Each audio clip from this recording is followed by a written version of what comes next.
तेरी सांसें तड़पाए हाय कैसे करूं मैं बयां मैंने के मागे हिते मुदुए नूरा हैंगुमियावी अविलेवी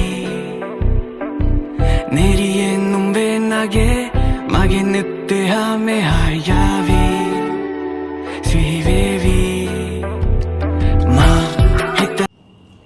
हेलो एवरीवन, मेरा नाम कृष्ण है और मैं फिजिक्स केमिस्ट्री मैथ टीच करता हूँ क्लास 11th एंड 12th। बच्चों की मेरे से बहुत एक शिकायत रहती है, कहते भैया आप हमेशा केमिस्ट्री की तारीफ़ करते रहते हो, कहते हो बहुत इंटरेस्टिंग है, बहुत मज़ेदार है। हमें तो ऐसी नहीं लगती, मुझे तो लगती बहुत कठिन। तो अगर पता है सिर्फ मैं केमिस्ट्री पढ़ाता तब तुम कह सकते थे भैया को सिर्फ केमिस्ट्री आती है, केमिस्ट्री ही पढ़ा पाते हैं इसलिए केमिस्ट्री की तारीफ़ कर रहे हैं। देखो बेटा, मैं केमिस्ट्री भी पढ़ाता हूँ, फिजिक्स भी पढ़ाता हूँ और मैथ भी पढ़ाता हूँ। अगर मैं तीनों सब्जेक्ट पढ़ा रहा हूँ तो मैं तीनों सब्जेक्ट में आराम से कंपैरिजन कर सकता हूँ और मैं आराम से बता सकता हूँ कौन सा सब्जेक्ट किस तरीके से पढ़ना है और कौन सा टॉपिक किस तरीके से पढ़ना है। देखो अब ये बातें होती रहेंगी, नहीं तो पूरा टाइम निकल जाएगा, फिर कहोगे भैया फालतू बातें कर ली आपने, टॉपिक तो पढ़ाया नहीं। देखो टॉपिक हमारा है एरोमेटिक कंपाउंड। तो एरोमेटिक कंपाउंड ना बड़ा कमाल का टॉपिक है। सबसे अच्छी बात तो उसमें तुम्हें उसका स्ट्रक्चर देखोगे ना बेंजीन का, वैसे दूसरे कंपाउंड भी एरोमेटिक कंपाउंड होते हैं, उनको भी हम डिटेल में पढ़ाएंगे। लेकिन अगर जस्ट स्टार्टिंग करते हैं बेंजीन रिंग से, तो बेंजीन रिंग कितना खूबसूरत लगता है, इसकी हद नहीं है यार। मतलब सोचो यार, उसके अंदर डीलोकलाइजेशन ऑफ इलेक्ट्रॉन हो रहा है, क्या हो रहा है क्या नहीं हो रहा है, अल्टरनेटिंग, मतलब नेचर में भी क्या बना है, क्या बेहतरीन चीज़ बनाई है। मतलब देखो एक चीज़ हमेशा याद रखना कि जो भी चीज़ हम पढ़ रहे हैं, चाहे फिजिक्स पढ़ते हो चाहे केमिस्ट्री पढ़ते हो, वो पहले से नेचर में है फिर हम उसको पढ़ रहे हैं। ऐसा कभी नहीं हुआ कि पहले किताब में लिखा गया फिर नेचर में आया। ऐसा थोड़ी है कि न्यूटन ने पहली बार जब लॉ खोजा था तो उससे पहले ग्रेविटेशन था ही नहीं। अरे ग्रेविटेशन पहले था, न्यूटन ने सिर्फ खोजा है। कई लोग कह लेते हैं कि न्यूटन भगवान, अरे भगवान नहीं, उसने जस्ट नेचर को ऑब्जर्व किया। अब जैसे तुम लड़की को ऑब्जर्व करते हो, लड़कियां कपड़ों को ऑब्जर्व करती हैं, ऐसे न्यूटन ने नेचर के लॉ ऑब्जर्व करे। सिंपल सी बात है कि नहीं है। देखो अब हम बात करते हैं एरोमेटिक कंपाउंड के ऊपर।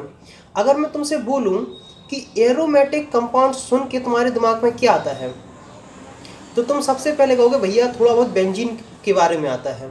अच्छा मैं कहूँगा एरोमेटिक कंपाउंड छोड़ो, सिर्फ तुम मुझे बताओगे एरोमेटिक सुन के तुम्हें क्या दिमाग में आता है।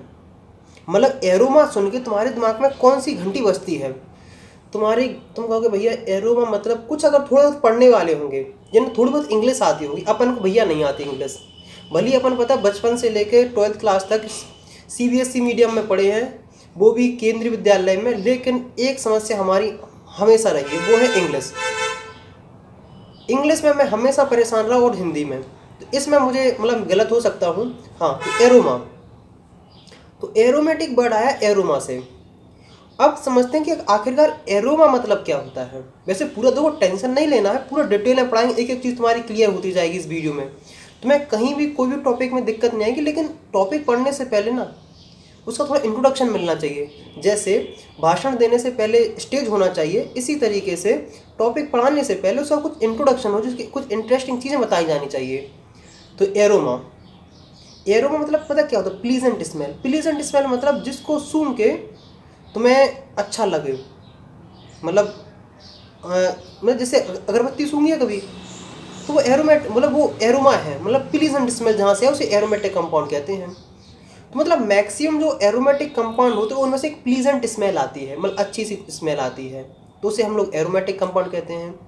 तो जब स्टार्टिंग में पढ़ा गया तो एरोमेटिक कंपाउंड के अंदर जनरली सिर्फ बेंजीन रिंग लिया जा रहा था कि आखिरकार एरोमेटिक कंपाउंड वो होते हैं जिनमें कम से कम एक बेंजीन रिंग होना चाहिए। जिस तरीके से अल्काइन, कौन से हाइड्रोकार्बन कंपाउंड है, अल्काइंस वो कंपाउंड होते हैं जिनके अंदर कम से कम एक ट्रिपल बॉन्ड होना चाहिए।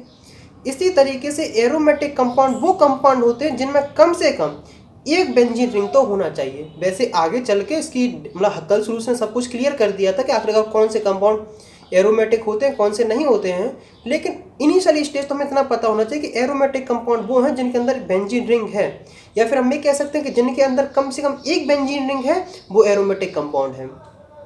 इतनी सी बात समझ में आई कि नहीं आई है। अब चलो हम पढ़ते हैं टॉपिक को, और वो भी बहुत डिटेल में। अगर कोई दिक्कत कहीं भी आए ना तो कमेंट्स लिख दिया करो, लेकिन कमेंट्स लिखा करो तो उसे थोड़ा डिटेल में लिखा करो कि देखो जितना तुम डिटेल में अपनी प्रॉब्लम लिखोगे मैं उसको उतना बेहतरीन तरीके से समझ पाऊंगा और उसको उतना ज़्यादा हेल्प कर पाऊंगा। अगर तुम प्रॉब्लम ही शॉर्ट लिखोगे तो यार मैं उसे क्या समझूं और मैं कैसे हेल्प कर पाऊँ। मैं कहता हूँ कि हर एक बच्चा मेरे लिए बहुत खास होता है, उसकी प्रॉब्लम भी खास है। तो अगर प्रॉब्लम लिखी रहे तो कम से कम डिटेल में लिखो कि आखिरकार क्या प्रॉब्लम क्या नहीं। अगर हमारी बात भी तुम्हें कोई बुरी लगती हो तो कमेंट्स लिखो। अगर डिसलाइक करने का मन करा डिसलाइक करो और उसके पीछे रीज़न लिखो कि आखिर उसका क्या रीज़न है कि क्यों डिसलाइक किया, क्यों हमें बात बुरी लग रही, तो मैं उसको इम्प्रूवमेंट करूँगा। आखिरकार इंसान हूँ, गलती होती रहती है, तुम बताओगे मैं इम्प्रूवमेंट करूँगा। अभी तक जो ऑफलाइन में पढ़ा रहे थे अब ऑनलाइन प्लेटफॉर्म है, नया नया है, तो धीमे धीमे सीख जाएंगे। तो अब चल पढ़ते हैं एरोमेटिक और पूरा अपना डिटेल में पढ़ने वाले हैं। एरोमेटिक कंपाउंड बहुत ही इम्पोर्टेंट टॉपिक है और बहुत ही इंटरेस्टिंग टॉपिक है और खूबसूरत तो इतना है कि जिसकी कोई हद नहीं है कि अगर तुम इसको एक बार अच्छे से पढ़ लो ना तो तुम अपनी मोहब्बत भूल जाओगे लेकिन ये टॉपिक नहीं भूलोगे। मतलब सबसे अच्छी चीज़ तो जो देखने में लगती है वो बेंजीन रिंग देखने में लगती है। शायद जो 11th क्लास में पहली बार देख रहे होंगे उन्हें थोड़ा अजीब लग सकता है, इसलिए पूरी कोशिश करी जाएगी कि इस टॉपिक को बहुत आसान बनाया जाए और बहुत मज़ेदार बनाया जाए। आसान का मतलब ये नहीं है कि तुम्हें टॉपिक कम पढ़ाए जाएंगे, तुम्हारे कोर्स कम कवर कराया जाएगा। आसान का मतलब ऐसा है कि कठिन टॉपिक को भी आसान तरीके से पढ़ाया जाए। रियली में जब तुम्हें इसको पढ़ लोगे ना, पूरा चैप्टर पूरा टॉपिक पढ़ लोगे ना तो तुम्हें बहुत मज़ा आएगा और बहुत अच्छा लगेगा। तुम समझोगे आखिरकार यार किस तरीके से नेचर में काम हो रहा है। देखो यार जो बेंजीन रिंग है ना नेचर में पाई जाती है, मतलब बेसिकली केमिकल कंपाउंड है। केमिकल कंपाउंड मतलब नेचर में है। तो अब हम शुरुआत करते हैं कि एरोमेटिक कंपाउंड। तो जैसे मैं बता चुका हूँ कि एरोमेटिक कंपाउंड वो कंपाउंड कहलाते हैं जिनके अंदर कम से कम एक बेंजीन रिंग होनी चाहिए। तो देखो सबसे पहले आखिरकार हम शुरुआत करते हैं कहाँ से, बेंजीन रिंग से। देखो बेंजीन रिंग देखो ए और एच ये सब एच हैं। अगर इसको हम थोड़ा और अच्छे तरीके से बनाते हैं तो देखो इस तरीके से है। ये जो पॉइंट है ना, ये पॉइंट वैसे कई बच्चों को आता है लेकिन फिर भी सुन लो, ये पॉइंट है, ये सब पॉइंट कार्बन है। कार्बन इसका मतलब सिंगल बॉन्ड, कार्बन कार्बन और ये मतलब जो बेंजीन रिंग बना है वो 6 कार्बन से मिलके बना हुआ है। अभी जस्ट इस तरीके से पढ़ते हैं और ये पढ़ो कि ये जो पोजीशन है ना, ये अल्टरनेटिंग क्या है, बॉन्ड है, अल्टरनेटिंग डबल बॉन्ड। वैसे बता दें कि यहाँ डीलोकलाइजेशन होता रहता है, लाइजेशन मतलब उसका भी पूरा मतलब समझेंगे, लेकिन जस्ट स्टार्टिंग में इतना समझो कि बेंजीन रिंग कुछ इस तरीके से होती है। देखो अब हम बात करते हैं हाइड्रोजन की। एक हाइड्रोजन ऐसे मान लो ये लगा है, ये हाइड्रोजन लगे हुए हैं।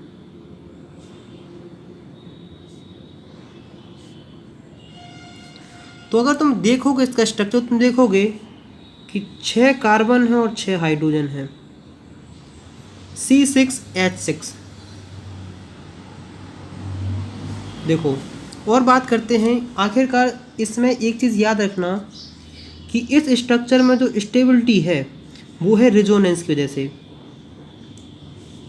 अगर जिसने रेजोनेंस अच्छे से नहीं पढ़ा हो, बेसिक नहीं आता, तो एक बार रेजोनेंस वाली वीडियो देख लेना। लेकिन फिर भी जो ज़रूरत होगी यहाँ तो बताते जाएंगे। मतलब सोच लो कि रेजोनेंस मतलब ये है कि चार्ज का यहाँ से वहाँ घूम जाना, मतलब डीलोकलाइजेशन होना, मतलब चार्ज पूरे में अच्छी तरीके से फैला देना चाहिए ताकि रिपल्सन कम हो तो मतलब स्टेबिलिटी ज़्यादा आ जाए। पूरा समझाएंगे, टेंशन नहीं लो, हर एक चीज़ तुम्हें समझाएंगे। तो जैसा मैंने बताया कि जो एरोमेटिक होता है ना, एरोमा, वो बना है कौन से वर्ड से, ग्रीक वर्ड से, और इसका मतलब होता है प्लीजेंट स्मेल। प्लीजेंट स्मेल मतलब जिससे जो अच्छी खुशबू है, प्लीजेंट स्मेलिंग। मतलब मैक्सिमम एरोमेटिक कंपाउंड जो होते हैं उनको सूंघने में प्लीजिंग स्मेल आती है। अब देखो बेंजीन तो एक एरोमेटिक कंपाउंड का एक पार्ट है। स्टार्टिंग बताते हैं कि एरो मतलब वैसे एक दूसरी डेफिनेशन बताई जाएगी, लेकिन सुन लो, एरोमेटिक कंपाउंड वो कंपाउंड कहलाते हैं जिनके अंदर कम से कम एक बेंजीन रिंग होना ही चाहिए। समझे कि नहीं समझे? मतलब एरोमेटिक कंपाउंड वही है जो जिन्हें बेंजीन रिंग हो, और जो जिन्हें बेंजीन रिंग होती है उनको बोलते हैं बेंजोनोइड। बेंजीनोइड। अब देखो कुछ तुम्हें एग्जाम्पल दिखाते हैं। ये रहा एग्जाम्पल। ये तो सिंपल सा क्या है, बेंजीन रिंग है। तो कई जगह तुम्हें बेंजीन रिंग इस तरीके से भी देखने को मिलेगी।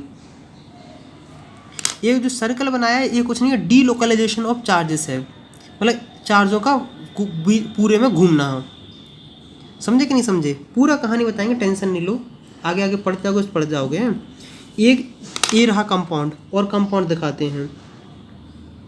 एक कंपाउंड रहा ए, और दिखाते हैं एक कंपाउंड रहा ए। मतलब ऐसे बहुत सारे हैं। मतलब तुम कोई भी कंपाउंड लो और उसमें बेंजीन लगा दो।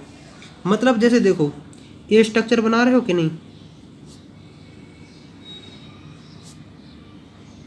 बस अगर तुम क्या चाहते हो कि इसे क्या बनाना है, एरोमेटिक कंपाउंड बनाना है, तो लो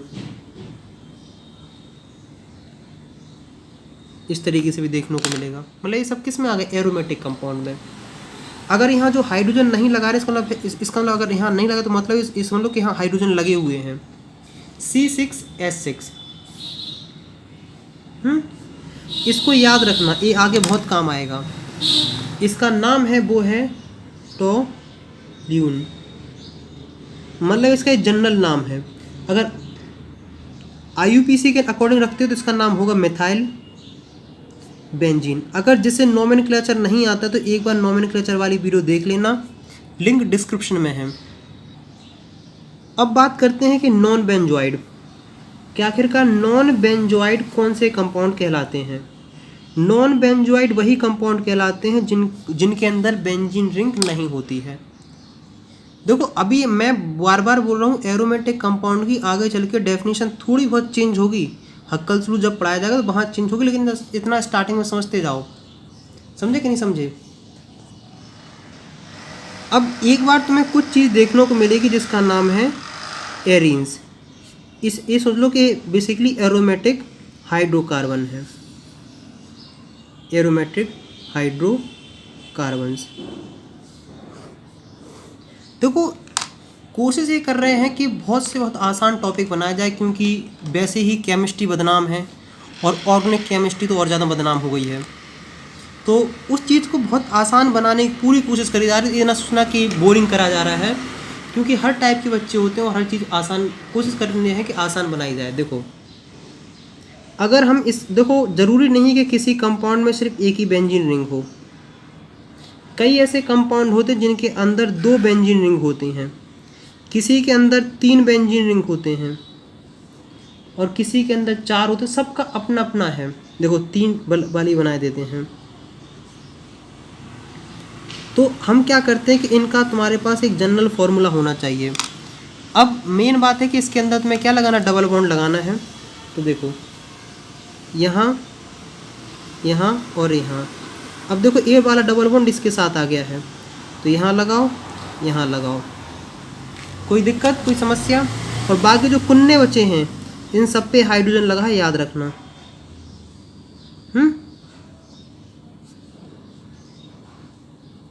देखो यहाँ हाइड्रोजन नहीं लगा है, क्यों? क्योंकि अगर बॉन्ड काउंट करोगे 1 2 3 4, 1 2 3 4 तो यहाँ है। अब इसको बनाना हो तो देखो सिंपल सा, double bond double bond double bond.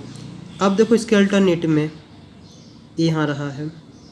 अब इसके लिए देखना है तो इसके लिए कुछ इस तरीके से। तो मुझे उम्मीद है कि इतनी आसान बात तुम्हें समझ में आ गई होगी। मतलब एरोमेटिक कंपाउंड वो कंपाउंड है जिनके अंदर कम से कम एक बेंजीन रिंग होना चाहिए। हाँ, अब बात करते हैं नोमेनक्लेचर की। लेकिन नोमेनक्लेचर पढ़ने से पहले कभी कभार तुम्हें किसी किताब में फॉर्मूला लिखा मिलेगा। N होता है नंबर ऑफ एटम और M होता है नंबर ऑफ रिंग। जैसे इसमें अगर हम बोले तो नंबर ऑफ रिंग कितनी है, 1 है। और इसमें नंबर ऑफ कार्बन कितने हैं, N की वैल्यू है 6। तो अगर तुम इसके अंदर रखोगे C6H 2 इंटू 6 माइनस 6 इंटू 1, तो फॉर्मूला आएगा C6H6। समझे कि नहीं समझे? अगर यही चीज़ तुम इसमें करके देखते हो तो फॉर्मूला मतलब इसमें देखो m की वैल्यू कितनी है 2, नंबर ऑफ कार्बन कितने हैं 1 2 3 4 5 6 7 8 9 10, n की वैल्यू 10। तो तुम पता लगा सकते हो कि इसमें हाइड्रोजन कितने होंगे, C10 H 2 into 10 minus 6 into 2, तो आंसर आएगा C10 H8। तो इस तरीके से तुम पता लगा सकते हो कि अगर बेंजीन रिंग के अंदर हमने 10 लिए तो हाइड्रोजन की संख्या होगी 8। गिनते हैं सही है कि नहीं है, 1 2 3 4 5 6 7 8। तुम कहोगे भैया पढ़ा तो दिया है लेकिन कुछ मतलब समझ में नहीं आया, तो मैं कहूँगा समझना भी नहीं है ज़्यादा, तो इसलिए बता दें किसी किताब में तुम्हें देखने को मिल जाएगा। अब हम क्या करते हैं, नोमेनक्लेचर मतलब नामकरण। बेसिकली जो जनरल नाम है वो उसके लिए तो मैंने एक सेपरेट वीडियो बना के रखी, पूरी नोमेनक्लेचर समझाए, पूरे ऊपर से लेकर नीचे तक हर टाइप के समझाए हैं। लेकिन ऑर्गेनिक केमिस्ट्री में कुछ इंपॉर्टेंट कंपाउंड होते हैं, उनके जनरल मतलब नाम या फिर जो भी नेम है वो याद रखना है। जैसे देखो इस तरीके से बेंजीन रिंग हो और इसके ऊपर CH3 लगा हो, तो इसका जो नाम होता है उसका नाम होता है टोल्यून। वैसे और भी हम आगे बहुत सारे कंपाउंड पढ़ेंगे। अगर यहाँ मान लो C2H3 लग जाए तो इसी को बोलने लगते हैं इथाइल बेंजीन। इथाइल बेंजीन ये तो सिंपल सा IUPAC के अकॉर्डिंग बनाया गया है। लेकिन अगर मान लो कंपाउंड इस तरीके से है, बेंजीन रिंग है और बेंजीन रिंग से यहाँ CH3 लगा है और यहाँ भी CH3 लगा है, तो इसे बोलते हैं O-एक्सिलीन। ये जनरल नाम याद रख लेना क्योंकि IUPAC लिखना कठिन नहीं होता है, ये जनरल नाम होते हैं।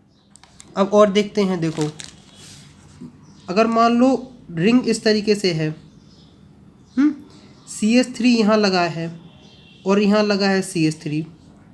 अभी बताएंगे कि M का O का मतलब क्या है और इसका नाम होगा M-एक्सिलीन।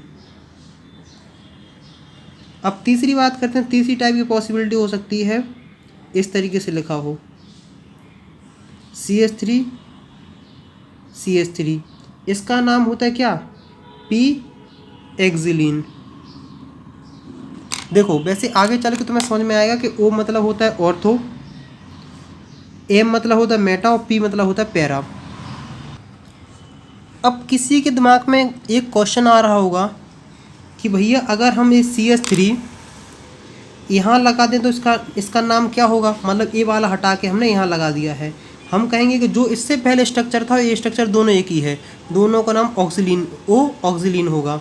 ऐसी सेम टू सेम कंडीशन अगर तुम यहाँ लगा दो तो भी मतलब एक ही है, ये तो फिर कोई बात ही नहीं होती है। तो इसका मतलब ये है कि ये पोजीशन होती है, इसको बोलते हैं ऑर्थो, इसको बोलते हैं पैरा, और इसको बोलते हैं इसको बोलते हैं मेटा, और इसको भी बोलते हैं मेटा, और इसको बोलते हैं पैरा। आगे चल के हर एक पॉइंट तुम्हारे दिमाग में से क्लियर करते जाएंगे। लेकिन अभी एक सबसे इम्पोर्टेंट जो आता है वो आता है stability and structure of benzene. मतलब सबसे ज़्यादा अगर जो कन्फ्यूजन क्रिएट हुई, सबसे जिस चीज़ पे झगड़ा हुआ तो यही है कि स्टेबिलिटी इसके अंदर कहाँ से आ रही है और इसका रियल स्ट्रक्चर क्या होगा। तो मैं कहूँगा कि ये सब तो तुम्हें समझा देंगे, डिटेल में समझाएंगे, लेकिन stability and structure of benzene बहुत ध्यान से देखना। अब देखो जैसे मान लो जो एरीन कंपाउंड होते हैं, एरीन में जैसे सिंपल देखो एरोमेटिक कंपाउंड, तो एरोमेटिक कंपाउंड में कुछ इस तरीके से स्ट्रक्चर होता है। मतलब सीधा अभी सिर्फ बेंजीन रिंग से ही बात कर रहे हैं, बाकी तुम्हें समझ में आता जाएगा। तो इस बेंजीन रिंग के मतलब अंदर क्या डबल बॉन्ड है, तो डबल बॉन्ड मतलब ये कि ये अनसैचुरेटेड है। और अगर अनसैचुरेटेड है तो ये चीज़ हाईली रिएक्टिव होनी चाहिए, इन नेचर हाईली रिएक्टिव होनी चाहिए। अगर जो चीज़ बहुत ज़्यादा रिएक्टिव होती है वो कम स्टेबल होती है। लेकिन हमें क्या देखने को मिलता है कि ये जो स्ट्रक्चर है, जो कंपाउंड है, वो स्टेबल है। क्योंकि अगर मान लो कुछ इस तरीके से अगर कंपाउंड आ जाए तो ये अनस्टेबिलिटी ला देता है स्ट्रक्चर में। लेकिन यहाँ तो क्या है, स्टेबिलिटी है। तो आखिरकार यहाँ माथा खटका बहुत दिक्कत यहाँ से हुई कि आखिरकार किस तरीके से हो रहा है। अब देखो एक बात और हमें तुम्हें दिखाते हैं कि जो अल्कीन्स हैं या अल्काइंस हैं, तो इनमें क्या होता है कि ये सिर्फ एडिशन रिएक्शन शो करते हैं। कौन सी शो करते हैं? Addition reaction. लेकिन जबकि ये जो बेंजीन रिंग है ये सब्स्टिट्यूशन भी शो करता है, सब्स्टिट्यूशन रिएक्शन। और तुमने देखो सब्स्टिट्यूशन रिएक्शन जो कौन शो करता था, वो करता था एल्केन। तो आखिरकार यहाँ भी दिक्कत आ गई है, क्योंकि अगर तुम इसकी सिर्फ अनसैचुरेटेड वाली देखते हो तो इसको सिर्फ एडिशन रिएक्शन शो करना चाहिए, लेकिन ये क्या कर रहा है, इस सब्स्टिट्यूशन रिएक्शन भी शो कर रहा है। थोड़ी बात समझ में आ रही मैं क्या कहने की कोशिश कर रहा हूँ? तो अब बात आती है कि आखिरकार इसके अंदर स्टेबिलिटी आ कहाँ से रही है। तो बता दें कि जो बेंजीन रिंग में स्टेबिलिटी होती है वो होती है रेजोनेंस की वजह से। और रेजोनेंस में क्या होता है, चार्ज का डीलोकलाइजेशन। चार्ज का क्या होता है, चार्ज मतलब इलेक्ट्रॉन, डीलोकलाइजेशन। बहुत इंपॉर्टेंट चीज़ पढ़ने वाले हैं जिसका नाम है रेजोनेंस इन बेंजीन रिंग, क्योंकि तुम्हें बहुत जगह सुनने को मिलेगा रेजोनेंस रेजोनेंस रेजोनेंस। तो उस रेजोनेंस का मतलब समझते हैं सबसे पहले, देखो। और सबसे पहले आखिरकार समझते हैं कि इस रेजोनेंस के कहानी क्यों आई है। वैसे बता दें कि जो बेंजीन रिंग है वो नेचर का पार्ट है, और नेचर में जितनी भी चीज़ें होती हैं उसको सब लोग अपने अपने तरीके से समझते हैं। इसी तरीके से जो बेंजीन रिंग है, जो तुम अभी स्ट्रक्चर देख रहे हो, तो ये स्ट्रक्चर तो कैक्यूले ने दिया था। कौन सा दिया था? कैक्यूले ने। और इसका स्ट्रक्चर बेंजीन का बहुत सारे लोगों ने बनाया था। वो सारे स्ट्रक्चर भी हम लोग डिसाइड न बताएंगे कि क्या है क्या नहीं है, कौन सा है कौन से का है। लेकिन सबसे पहले घर को समझते हैं कि जो बेंजीन रिंग के अंदर स्टेबिलिटी आ रही है ना, वो आ रही है रेजोनेंस की वजह से। और दिखाएंगे कि किस तरीके से रेजोनेंस हो रहा है। बड़ा पछताओगे।